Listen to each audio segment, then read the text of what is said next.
el propio relativismo matemático va marcando toda esta situación. Entonces, en este sentido a mí me parece que, y yo por eso me adscribo al manifiesto de Historia Debate, Historia Debate lo que hace es abrir precisamente ese panorama al debate, a la discusión, al problema de la confrontación entre las distintas propuestas, lo que nos llevará, digamos, en el futuro a definir, ¿no?, y a reconocer una diversidad, digamos, de planteamientos, ¿no? Entonces, en ese sentido, efectivamente, no podemos tirar ni a Dilthey a la basura, ni podemos tirar a Heidegger a la basura, pero tampoco podemos tirar a Marx a la basura. Ni tampoco podemos plantear que Marx es un dios o que Heidegger es un dios. Digo, el debate está presente y es en el debate y en la búsqueda de este camino donde nosotros vamos a dar, digamos, como la salida, ¿no? Porque no está nada más implicado el problema de las tesis teóricas en un momento dado, sino está implicada también el problema de nuestra existencia presente. La existencia presente es ahí donde se desarrolla dramáticamente nuestro ser, es un problema que nos concierne y que también nos lleva a tratar de fundamentar qué viene al futuro. Yo leo sobre todo este trabajo porque uno de los puntos privilegiados de la historia es el problema de la conciencia. Y el problema de la conciencia nos remite necesariamente al problema de la ética en la historia, ¿no? Entonces, es un debate abierto que, como dice Gadamer, no lo podemos resolver con verdades absolutas. Esto de que no existen verdades absolutas tampoco quiere decir que no exista la verdad, ¿ok? La verdad la vamos construyendo en un campo de una diversidad también, pero también lo vamos resolviendo, porque ahí el terreno del relativismo, o sea, nos va diciendo, no, pues es que no existe, cada quien tiene su verdad. Entonces, pues si Hitler decidió asesinar judíos, pues bueno, era su manera de ser, ¿no? Y no es así. O sea, el problema es que la humanidad, o sea, también es un terreno donde la comunidad humana existe y donde también existen referentes éticos que nos mueven a todos, independientemente de que tengamos cosmovisiones. O sea, asesinar a las personas, o sea, tiene un impacto que no es nada más un problema de cosmovisión. Y bueno, pues yo ahí lo dejaría como para, no sé, o sea, si responde la pregunta, para marcar como el camino de resolución de una manera colectiva, ¿no? Sí, quería yo completar la respuesta, porque la pregunta ha sido muy interesante.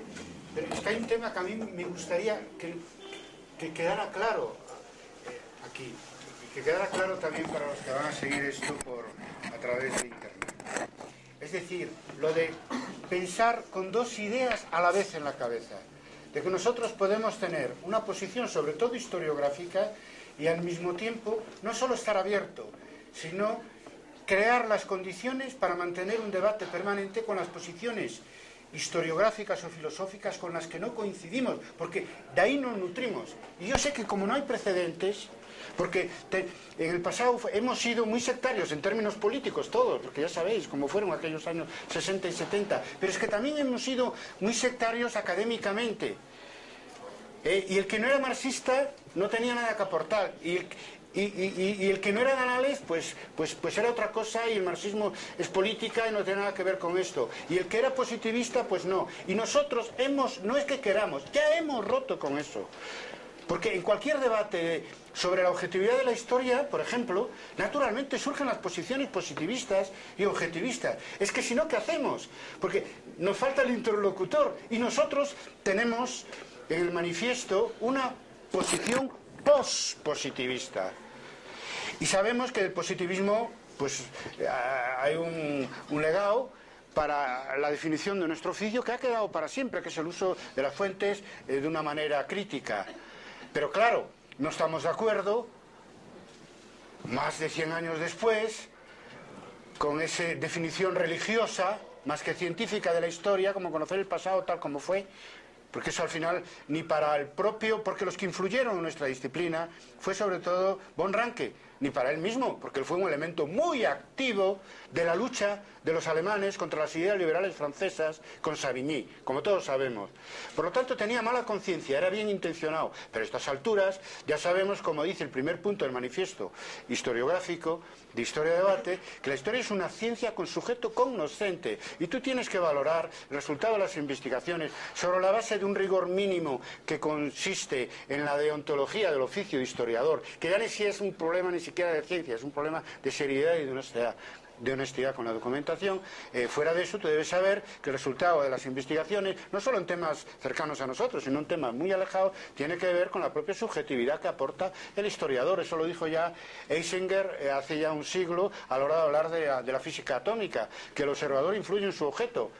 Entonces, en ese sentido, yo solo quiero decir que el lugar de paso que nos une transversalmente en este momento a las ciencias humanas y a las ciencias de la naturaleza es la historia y la filosofía de la ciencia, que es donde hemos llegado nosotros a conclusiones fabulosas, porque nos hemos enterado que alguien, extrayendo de la historia determinados planteamientos, que fue Thomas S. Kuhn, en la estructura de las revoluciones científicas y en otros trabajos posteriores, nos enseñó que había que superar el neopositivismo del señor Popper, y nos dijo clarísimamente que las disciplinas científicas, sean humanidades, sean de la naturaleza, evolucionan por rupturas, también por acumulación, creo yo, por rupturas, y que quien decide lo que es verdad o no es la propia comunidad de especialistas, pues, etcétera. Por lo tanto, el papel de la empiria y de la experimentación, en nuestro caso de las fuentes,